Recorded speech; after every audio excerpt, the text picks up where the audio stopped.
Oshio. I want to talk about witch hunts. No, not like what you're. No, no. It's just an expression, okay? Okay, for instance, remember back during the Salem, Massachusetts witch hunt trial things, we know that most and almost all of those cases, not every single one, but the general majority of it all was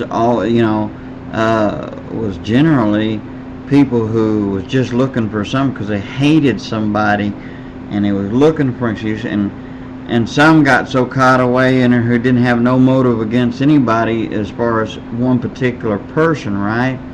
But they got into the hype because of what everybody else was doing, that they imagined things, right? If someone had the mole, ooh, look at that, and that's a witch, and on and on and on. So generally, anyone who's looking for anything can find anything, right? Well, I mean, that's like, just for example, like the child molester thingy. Well, yeah, there's child molesters out there. But you get like the DHS and others out there, they in some states, or actually in a lot of states, some of them would just go on witch hunts, person didn't just look right to them, or maybe someone had who had a vengeance against somebody. They had falsely accused somebody and stuff, and boy, next thing you know, it was blah blah blah blah blah blah. The story. Well, now the thing is, even amongst Christians, all right, there can be a tendency to go on witch hunts, and they will try to find things that's there, but yet it's not really there. Okay, you can look for satanic symbols. Yes, there are satanic symbols around. But see, the problem is, on a witch hunt, you will go to find something that's really not what you think it is. If you're thinking that's a witch's symbol, and that's an evil thing there, what you're generally pointing at and accusing of being an evil symbol is not. Though it's kind of like anybody can take anything and make anything evil. Right? Correct? So, in other words, what I'm trying to get at, brothers and sisters in Yeshua, if a child, okay, your little child is drawing a picture, and in that picture there's a star, you don't go around saying that's a satanic symbol, that's evil, the child's possessed and all that. It's just that the child is just a child drawing a picture.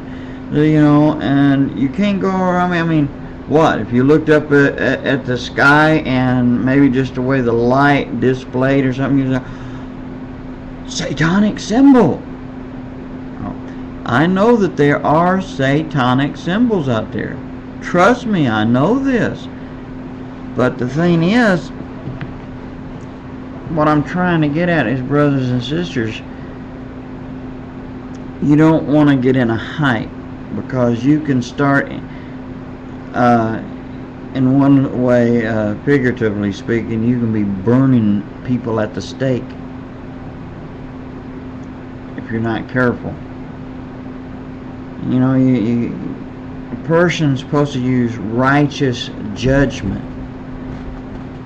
That's what Yeshua said. Use righteous judgment, not self-righteous judgment. But he said use righteous judgment.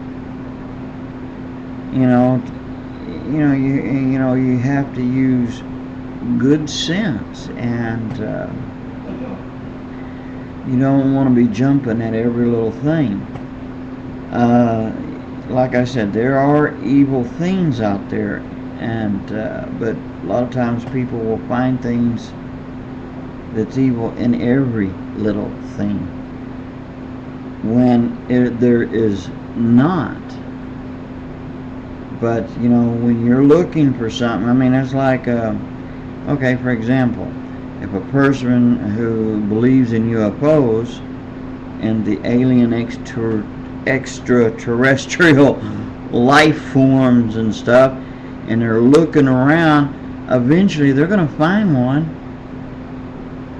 You know, it's amazing how the imagination a lot of times will get carried away with people once they start getting in that frame of mind. Okay, that's like when I was a little kid, I could remember, you know, hearing the spooky stories, right? And you get out and play and you start imagining things, you know, when it wasn't nothing there at all. Yes, again, there are evil things out there, and there are evil spirits and things, you know, and what have you. But see, you can't go looking, trying to find it in something that's not there. Whenever you go to look and accuse somebody, especially a brother or sister in Yeshua, you're tearing down the house. You know, and the one thing is, most of the brethren and sisters in Yeshua that is guilty of is taking people's words without, you know, doing it biblically. You're not supposed to be accepting just one person's word on it. If someone tells you something about somebody and there is no witnesses other than that one person, it does not matter if what that person says is true or not. You're not supposed to be listening to it. But if that person has a witness, or more, you know, like 2 or 3 witnesses, then it's something you should consider, and you know, and it's also something that you have to take also before the Lord. But whenever you start listening and accepting one person's word alone as the gospel, so to speak, that you accept, you know, if someone brings an accusation against an elder, do you know you're not supposed to listen to it unless there is more witnesses, and if it's done also biblically. The hand on the accusation. What I'm saying is, generally, it has to all be handled biblically. You're not supposed to just on one person's word alone. And you're because just remember, somebody could be mad at an elder or something, you know, because they didn't. Maybe that elder didn't give in to that person on something, you know, or whatever. Whatever the situation was, maybe, you know, he didn't kowtow to him, didn't baby him or something. I don't know. But I'm trying to get a point and a point across. So that person's mad and angry at him, so he's gonna or she's going to spread a rumor or gossip. And you accept it as gospel, and you start in, you know what you just did? You're the same as guilty as a witch hunter. Yeah, same thing. But, you know, let's remember, let's keep focused, love one another, let's do things biblically, okay? And don't try to look for things, you know, that's there but not really there, okay? You got to let the Lord guide you in all things. So pray, let the Holy Spirit guide you, and use some sense. All right, God bless you. Shalom. Aho.